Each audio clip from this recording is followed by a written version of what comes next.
স্বাগত আজকের বাংলাদেশে। আপনাদের সঙ্গে আছি আমি জাহিদ হোসেন।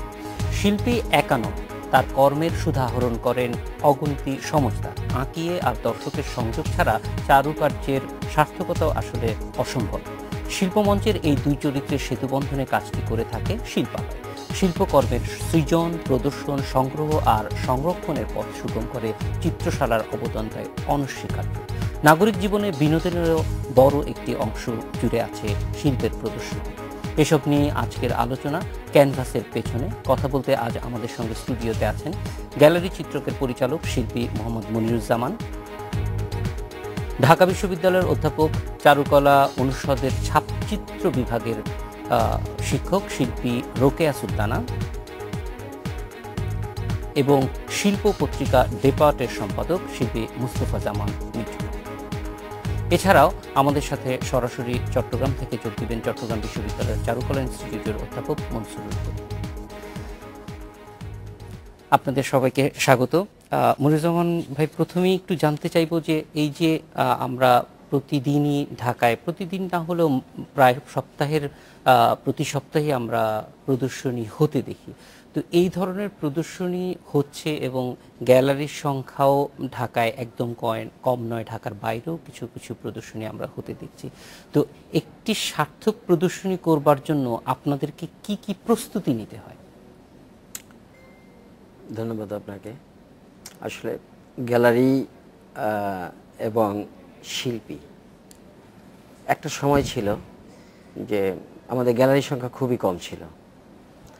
এখন কিছু গ্যালারি আছে সত্যি, কিন্তু যদি আমরা তুলনা করি একটা উন্নত দেশের সাথে, আছে আজ ঢাকা শহরের সিটিজেন কত হবে? প্রায় 1.5 কোটি বা 2 কোটি, 1.5 কোটির উপরে। যদিও ইউরোপের কোনো দেশে, উন্নত কোনো দেশে যদি 1 কোটি লোকের একটি শহরে বসবাস হয়, সেখানে আমার তো মনে হয় 200-400 গ্যালারি পাওয়া যাবে, নাকি মিঠু? 200-400 পাওয়া যাবে। কিন্তু ঢাকা শহরে কিন্তু আমি 1 ডজন গ্যালারির নাম বলতে পারবো না, বাট আমরা 1.5 কোটি মানুষের শহরে ঢাকা, সেক্ষেত্রে আমরা কিন্তু অনেক পিছিয়ে। তো সে অর্থেই আমরা খুব স্লোলি আগাচ্ছি। যদি 60-এর দশকের কথা বলি, সে আর্ট অ্যান্ড সিম্বল বা 2-একটা গ্যালারির আমরা নাম বলতে পারি। আজকে আমরা হয়তো সারা বাংলাদেশে 2 ডজন গ্যালারির নাম বলতে পারবো, ঢাকা শহরে ডজন খানেক। এবং তার ভিতরে যারা খুব অ্যাক্টিভ এবং ভালো প্রদর্শনী করে থাকেন, নিয়মিত প্রদর্শনী করে থাকেন, তাও আমার মনে হয় 5-6টার বেশি আমরা বলতে পারবো না। সেক্ষেত্রে আমরা অনেক পিছিয়ে আছি। বাট আপনি যে প্রশ্নটা করেছেন যে একটা গ্যালারিতে একটা প্রদর্শনী করতে গেলে আমাদের পিছনের কর্মকাণ্ডটা কী ধরনের, অবশ্যই একটা গ্যালারি তার স্থান, মানে কোন স্থানে অবস্থিত গ্যালারিটা, এটা একটা বিষয়। এবং শিল্পকর্ম, এই বিষয়গুলোর দিকে আমাদের লক্ষ্য রাখতে হয়। একটি প্রদর্শনী করতে গেলে আমাদের প্রথমে ভাবতে হয় যে শিল্পী গ্যালারির ভেন্যুটা ভাবেন, আর একজন গ্যালারি ওনার, উনি তার কি করলে দর্শক আসবে, প্রদর্শনীটি ভালো হবে, লাভজনক যদি বিক্রয়ের দিকটাও চিন্তা করে, সেদিকটা ভাবতে হয়। তারপরে এর পিছনে আপনার ফ্রেমিং, গ্যালারি ছবিগুলোকে কিভাবে উপস্থাপন করব, সেটার একটা মেকানিজম থাকে, তার সাথে ক্যাটালগ থাকে, ইনভাইটেশন। প্রতিটি প্রদর্শনীতেই আলাদা প্রস্তুতি নিতে হয়, যেহেতু প্রদর্শনীতে শিল্পকর্মগুলিও ভিন্ন ভিন্ন থাকে, সেই অনুযায়ী কি আলাদা প্রস্তুতি নিতে হয়? অবশ্যই। যে আমরা মান নির্ণয় করি যে একজন সে কোন মাপের শিল্পী, ক্যাটালগটা সে মাপের করতে হবে তার।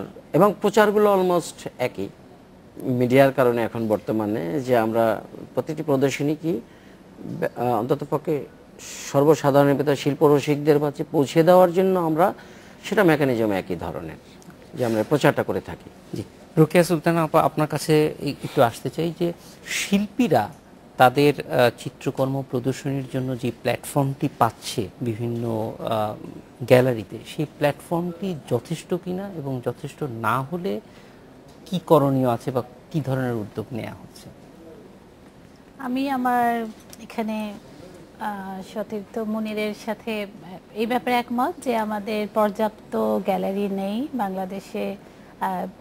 ছবি শিল্পীদের তাদের শিল্পকর্ম দেখানোর, এবং বিশেষ করে ঢাকা ছাড়া ঢাকার বাইরে আসলে বাকি ডিস্ট্রিক্টগুলিতে প্রায় নেই বলা যায়। তার মধ্যে হয়তো চট্টগ্রামে কিছু আছে, রাজশাহীতে শুনেছে, মানে খুবই অল্প অল্প। তো সেই অর্থে এটা অবশ্যই শিল্পীরা তাদের কাজ যাতে বেশি প্রকারে দেখাতে পারেন সেজন্য গ্যালারির অনেকগুলি দরকার, এবং সেটার জন্য সেরকম যারা, কারণ এটা খুব একটা খরচ সাপেক্ষের ব্যাপার একটা গ্যালারি করা। কারণ আমি মনে করি যে আমাদের এখানে যেই গ্যালারিগুলি আছে বেশিরভাগই আমি এগুলোকে নন প্রফিটেবল বলবো। এখানে যেরকম মুনির একটা গ্যালারি চালান, কিন্তু আমি মনে করি যারা আমাদের গ্যালারিগুলি চালাচ্ছেন, যেমন এখন একটা ইনস্টিটিউশনের পর্যায়ে পৌঁছেছে বেঙ্গল ফাউন্ডেশন, চিত্রক, শিল্পাঙ্গন, আরও যেসব আমাদের অনেক গ্যালারিগুলি আছে, আর্ট সেন্টার এবং শিল্পকলা একাডেমি, অবশ্যই নিঃসন্দেহে এটা দীর্ঘকাল ধরে এরা আর্টিস্টদেরকে সহায়তা, সরকারি প্রতিষ্ঠান সহায়তা করছে, মিউজিয়ামেও মাঝে মাঝে হয়। কিন্তু এটা একটা বলা যায় না যে কোন কর্মটা বা কোন কাজগুলি আসলে বিক্রির যে ব্যাপারটা, যে সেল হবে কিনা। শিল্পীরা সবসময় চান যে একটা গ্যালারিতে উনি যখন তার ছবি, স্কাল্পচার বা যে কর্মটা উনি করছেন সেটা উনি যে দেখাবেন, উনি কিন্তু একটা সুযোগ সুবিধা উনি আশা করেন যে একটা ভালো ব্রোশিয়ার ছাপানো হবে এবং ভালো পাবলিসিটি হবে, ভালো লোকজন আসবে এবং সেই সাথে একটা বিক্রির আশা থাকে। কিন্তু যেহেতু মানে এটা গ্যালারির সহায়তা করেন, কিন্তু অনেক সময় অনেক শিল্পীর কাজকর্মই হচ্ছে যে হয়তো সেল নাও হতে পারে। তো এখানে আমি মনে করি যে গ্যালারিগুলির একটা অনেক বড় একটা অবদান বা স্যাক্রিফাইস, যে এখনও আমি মনে করি যে আমাদের গ্যালারিগুলি আমাদের এই আর্ট মুভমেন্টটাকে চালানোর জন্য, দাঁড়ানোর জন্য সহযোগিতা করছেন। কারণ বছরে হয়তো দেখা যায় যে কয়েকটা এক্সিবিশনে হয়তো ভালো সেল হলো কোনো শিল্পীর, আবার কোনোটা থেকে হয়তো একটাও সেল হলো না, কিন্তু একটা গ্যালারির পুরা প্রতিষ্ঠানটাকে চালানোর জন্য কর্মচারী, লোকজন, যা যা আনুষঙ্গিক একটা বড়, একটা বড় অংশ খরচ হয়।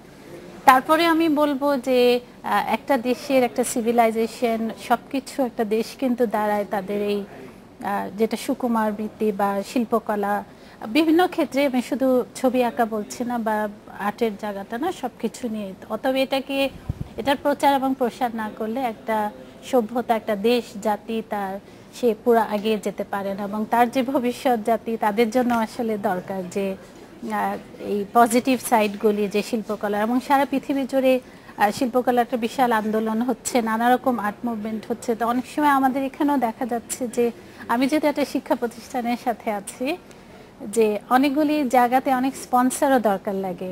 গ্যালারির কথা বলছি, বাট আমি একটু গ্যালারি থেকে এদিকেও যাচ্ছি। তো সে জানে না যে তার যে কর্মটা, এটার যে আনুষঙ্গিক যে খরচটা, সেটা সে পারবে না বা কোনোখান থেকে এটা সে স্পন্সর পাবে কিনা। এবং এটা হয়তো, কারণ আমাদের এখনো ওরকম করে মিঠু এবং আমি মনির দুজনকে বলছি, ওরকম করে কোনো মিউজিয়াম বা একটা মডার্ন আর্ট গ্যালারি ওরকম নাই যারা এই ধরনের কাজগুলিকে নিয়ে প্রিজার্ভ করবে।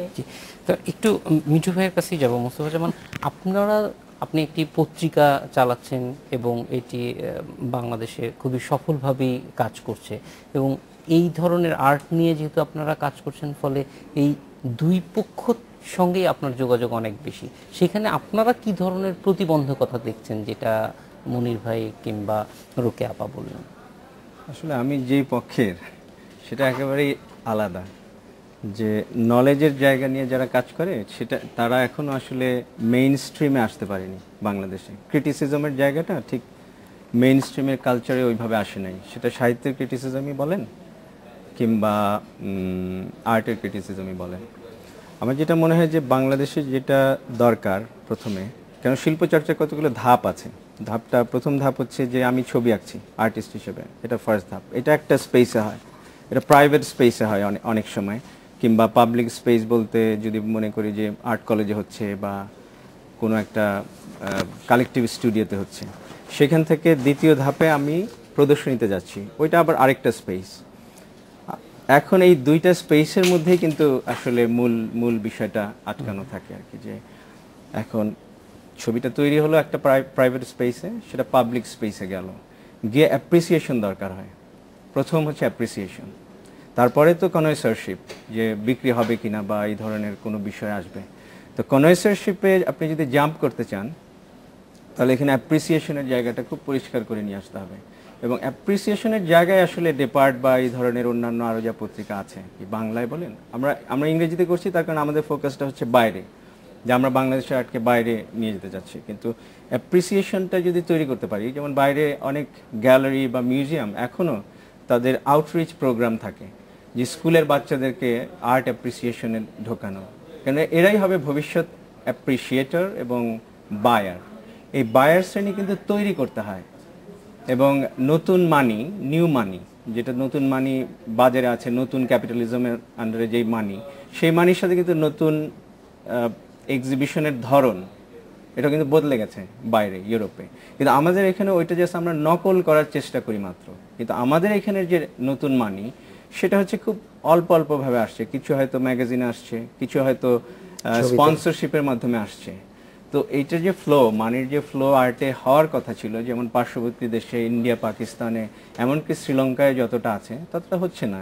সেই অর্থে ফলে রোকে এইটার কারণে আসলে সামগ্রিকভাবেই পুরো খাতটাই পিছিয়ে পড়ছে বলে মনে হয় কি? হ্যাঁ, আর এখানে আমার মনে হয় কালচার পলিসি গভর্নমেন্টের একটা সেট করা খুব জরুরি, যেটা আপনি যে কোনো দেশে গিয়েই পাবেন, একটা কালচার পলিসি, যে কিভাবে ওরা আর্টকে দেখে, কিভাবে এটাকে বাইরের দুনিয়াতে নিয়ে যায়, এগুলোর একটা পার্টিকুলার ওয়ে অফ আছে আর কি, মানে অপারেশনের একটা লজিক আছে।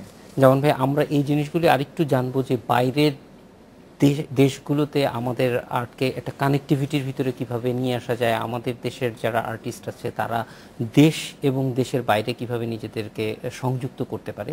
আমরা একটু চট্টগ্রামে যেতে চাই, সেখানে মনসুরুল করিম আছেন আমাদের সঙ্গে, উনি যোগ দেবেন চট্টগ্রাম থেকে। তো সেখান থেকে আমরা একটু তার অভিজ্ঞতাটাও একটু জেনে নিতে চাই।